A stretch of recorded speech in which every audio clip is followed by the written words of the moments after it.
Welcome to the session, students. I am Praveen Kumar GY, Faculty, Department of Mathematics, Vidyashram College, Temple of Excellence. So, in today's session, we'll be discussing the scope and syllabus, weightage, and blueprint.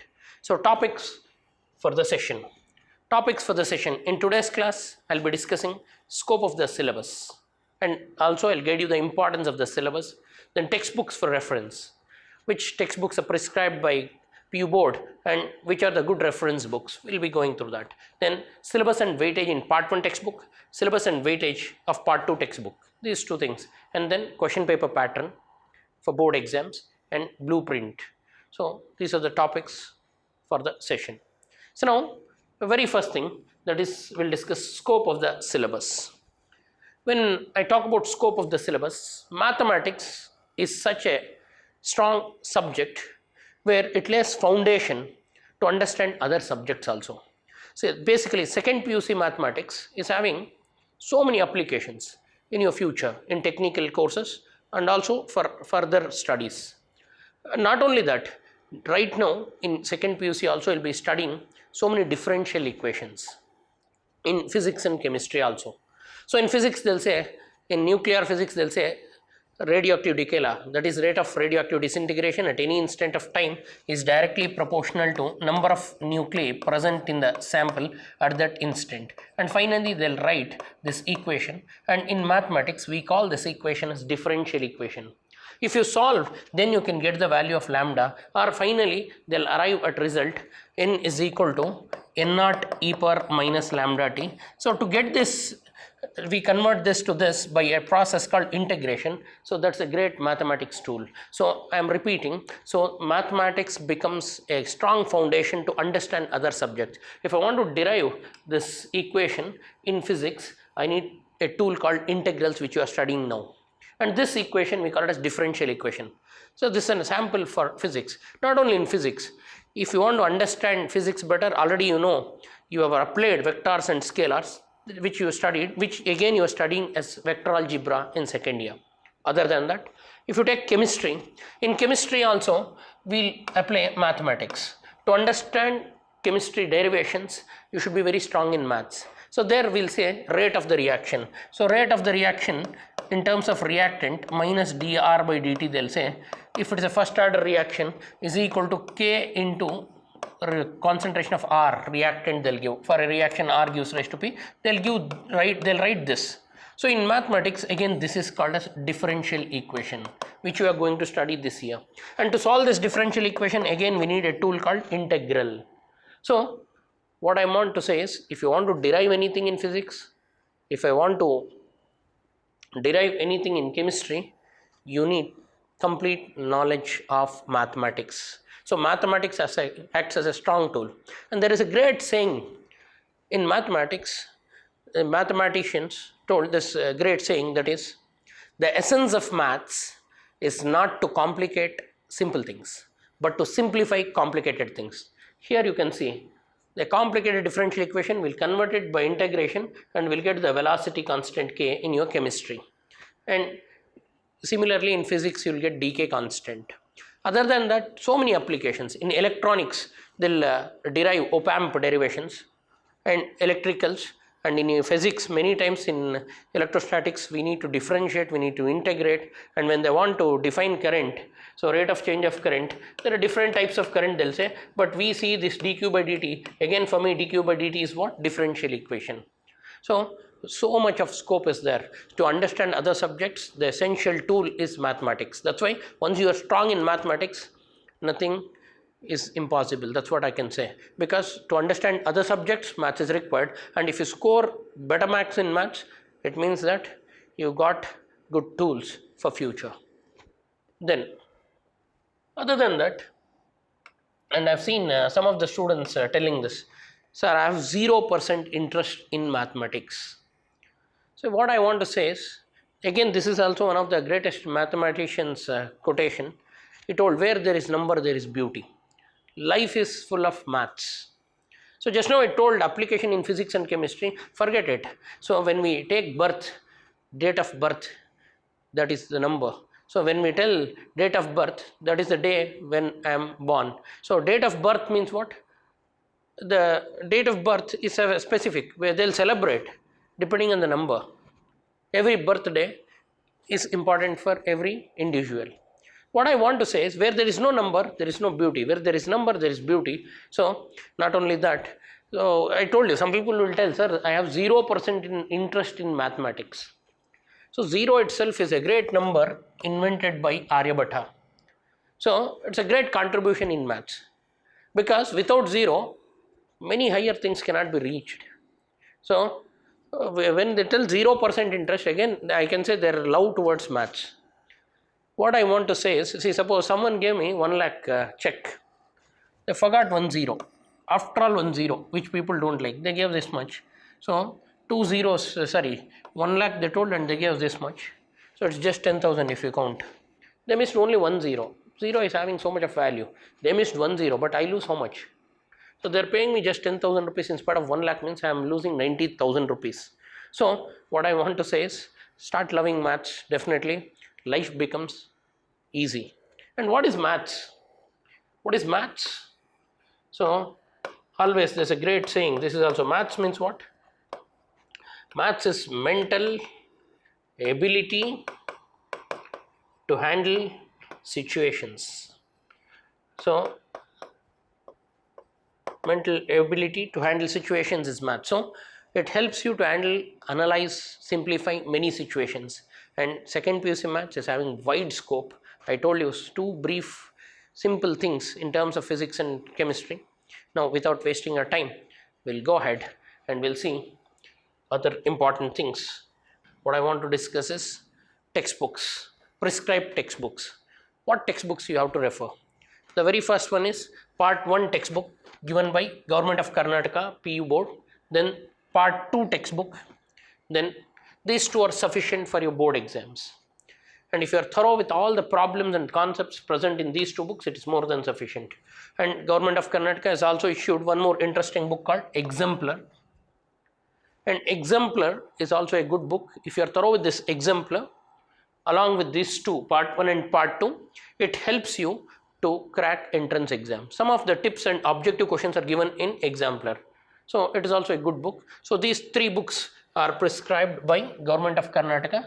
These are NCERT syllabus, and syllabus for CBSE and for you people both are same, but for you people they divided it as part 1 and part 2 textbook, and also the weightage, blueprint, everything is totally different. So now which 3 books you have to follow? Part 1 mathematics textbook, part 2 mathematics textbook for board exam, and then Exemplar, which helps you to understand higher problems.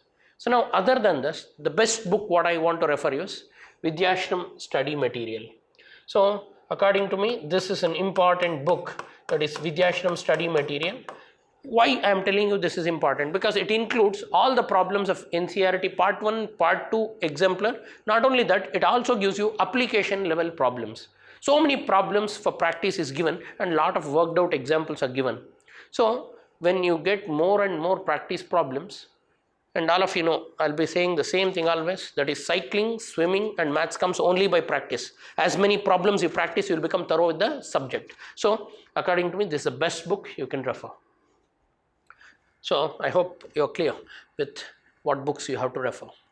So one is part 1 textbook, the other one is part 2 textbook. Your total syllabus, see, complete syllabus is divided into part 1 and part 2 textbook. So here we'll see what is there in part 1 and what is there in part 2. These 2 books are sufficient for your board exams, and this helps you to get more and more problems, and more objective type questions are also included in Exemplar, which helps you for competitive exams. And then the best book, I am repeating, Vidyashram study material. Why? Because it's a complete package. It includes concepts of part 1, part 2 Exemplar and other books also, and it contains good number of worked examples and all other problems, applicative problems, which helps you, and it lays a strong foundation for your future also. So these are the books for reference. Then part 1. In part 1, I told you total syllabus is divided into 2 parts, part 1 textbook and part 2 textbook. In part 1 textbook, exactly we have 6 chapters. In part 1, how many chapters do we have? Exactly 6 chapters we have, and 70 marks. So when you count it as marks, total 70 marks comes from this chapter. So from book 1. So book 1 includes 6 chapters and total 70 marks. So in book 1 we are studying the first chapter, that is relations and functions, and then inverse trigonometric functions, matrices, determinants, continuity differentiability, and application of derivatives. See, the first two are the basic chapters, functions and relations and functions, and inverse trigonometric functions. See, with the knowledge of inverse trigonometric functions, see, relations and functions, we have total weightage of just 11 marks, but inverse trigonometric 8 marks. Don't see only 8 marks, it will become basic to solve some of the problems of continuity and differentiability. So many formulae of inverse trigonometry you should be thorough, then you can solve the problems of differentiability. So relations and functions and inverse trigonometric functions, relations and functions 11 marks, and inverse trigonometric functions 8 marks, matrices 9 marks, determinants 12 marks, continuity and differentiability 20 marks. So in part 1, highest weightage is in this chapter. So highest weightage is for continuity and differentiability, 20 marks. Not only this, this is a basic chapter again. Then after differentiability we have applications of derivatives. I told you the syllabus second PUC mathematics is having wide scope. Application of derivatives, once you are thorough with application of derivatives, you will understand how to approximate things, and also you will come to know how to do rate measure. So many times you will come across rate of change. What is velocity? And what is the rate of change of displacement? What is acceleration, rate of change of velocity? All those things are framed like this. So in terms of rate of change, d by dt means rate of change of area, dA by dt. Like that we'll go on with different types of equations, and many applications we'll study. So total how many chapters in part 1? In part 1 we have 6 chapters. What are they? Relations and functions, inverse trigonometric functions, algebra, matrices and determinants. These two are algebra chapters, which are simple chapters, and continuity and differentiability, application of derivatives. So first chapter 11 marks, second chapter 8 marks, third chapter 9 marks, and fourth chapter 12 marks, determinants, and 20 highest weightage for continuity and differentiability, and application of derivatives we have 10 marks, total of 70 marks. Now this is a brief so in part 1 textbook we have exactly 6 chapters. What are the 6 chapters? The first chapter, relations and functions. This is the very first chapter, relations and functions. In this chapter you will be getting for 11 marks. The weightage for this chapter is 11 marks. And the second chapter is inverse trigonometric functions. You will get 8 marks. And third chapter is matrices. For matrices total 9 marks, and determinants 12 marks, and highest weightage in the part 1 textbook is continuity and differentiability. In continuity and differentiability you will be getting 20 marks total. And after that we have final chapter, that is application of derivatives in part 1, that is 10 marks, total weightage is 70 marks. So part 1 book includes 6 chapters overall and 70 marks. This is the conclusion of part 1 textbook. How many chapters? 6 chapters. How many marks? 70 marks. Then we have part 2. So in part 2 textbook we have 7 chapters. There we had only 6 chapters. In part 2 we have total how many chapters? 7 chapters. And part 2 we will get for 80 marks. And the first chapter in part 2 we call it as chapter number 7, that is integrals.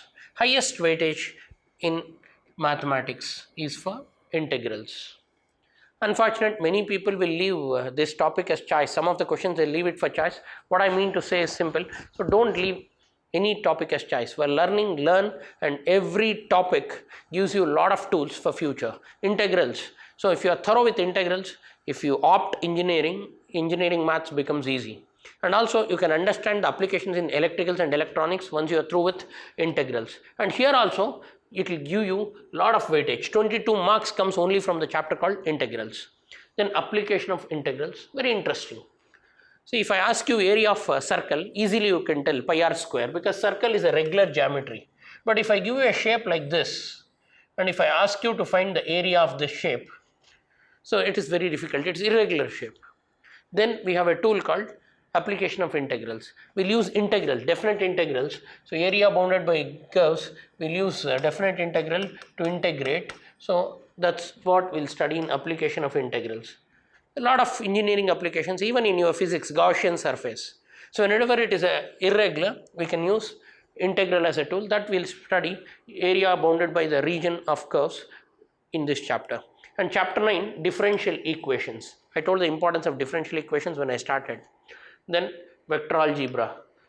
I no need to tell the importance of vector algebra, because you already know what is scalar, what is vector in your first year PUC physics, and in detail you will be studying vector algebra. And then three-dimensional geometry, lot of applications in three-dimensional geometry.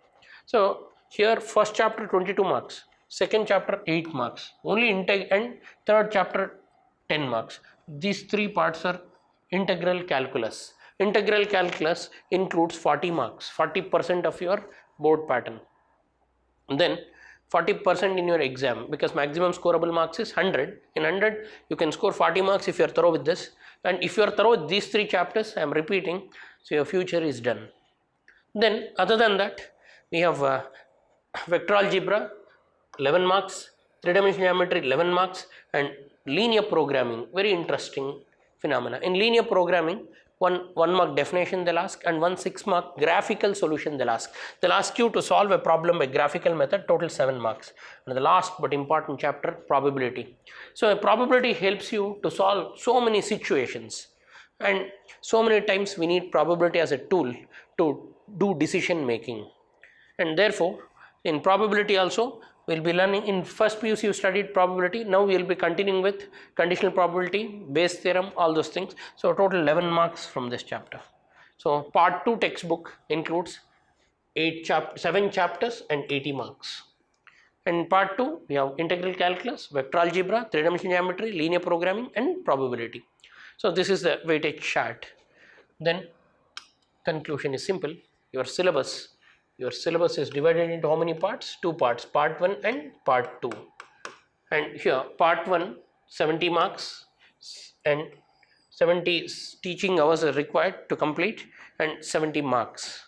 And part 2 80 teaching sessions are required, and it fetches you 80 marks in the question paper. So how many textbooks we have? The whole syllabus is divided into 2 textbooks. One is part 1, the other one is part 2. Part 1 comes for how many marks? 70 marks. Part 2 comes for how many marks? 80 marks.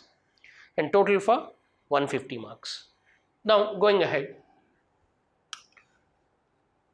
question paper pattern. So now in question paper pattern, we'll have 5 parts in each. Question paper includes 5 parts. Part A, part B, part C, D and E. And part A are 1 mark questions, 1 markers. Part B are 2 markers. Part C are 3 markers. Part D are 5 markers, and part E are 10 markers. Then other than that, part A 1 mark question, part B 2 mark questions, part C 3 mark questions, part D 5 mark questions, and part E 6 mark questions. The same pattern what is written in first PUC board exam, same pattern. Part A are what? 1 mark questions. Part B 2 markers. Part C 3 markers. Part D 5 markers, and part E 10 markers. Now in part A they'll give 10 questions, and this is competitive part because you have to answer all 10. 10 out of 10 questions you should answer all 10. No choice or no extra questions given.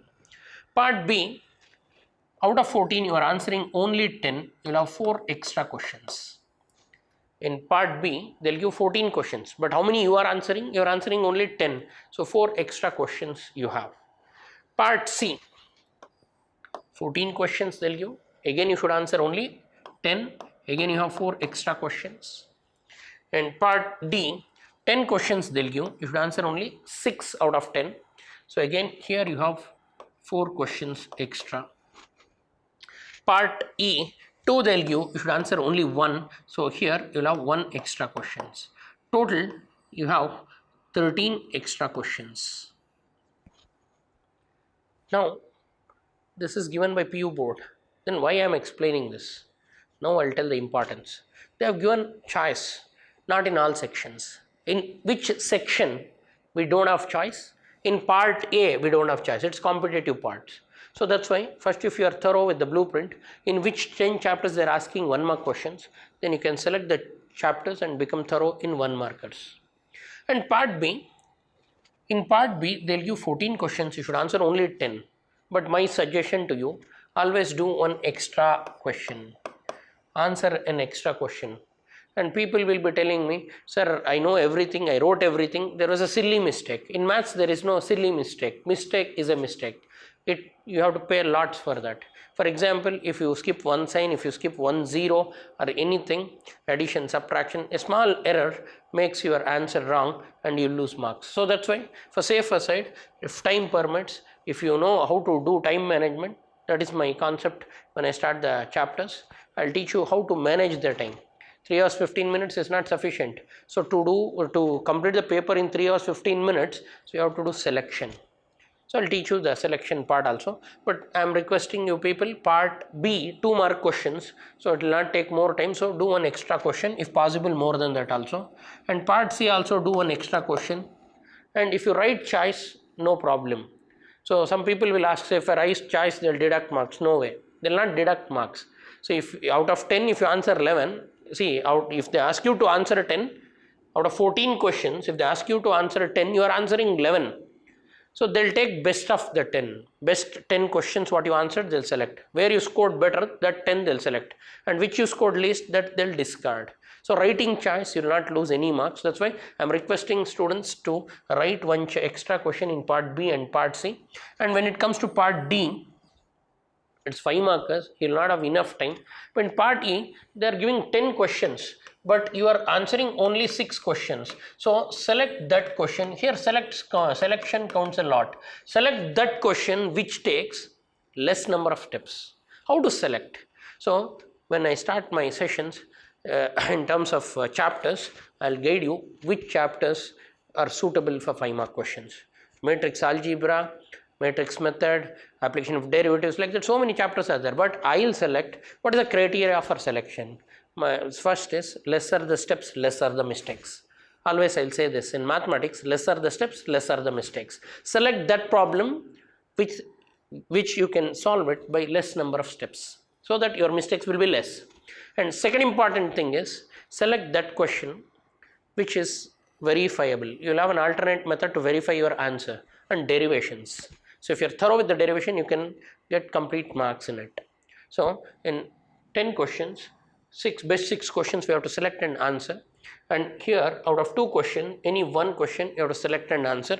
Out of 2 should answer only 1. Here I am requesting, don't write choice. So 10 mark question, 1 extra question if you want to write, you will not have enough time. So therefore, whatever you are writing, you verify what you have done is correct or not.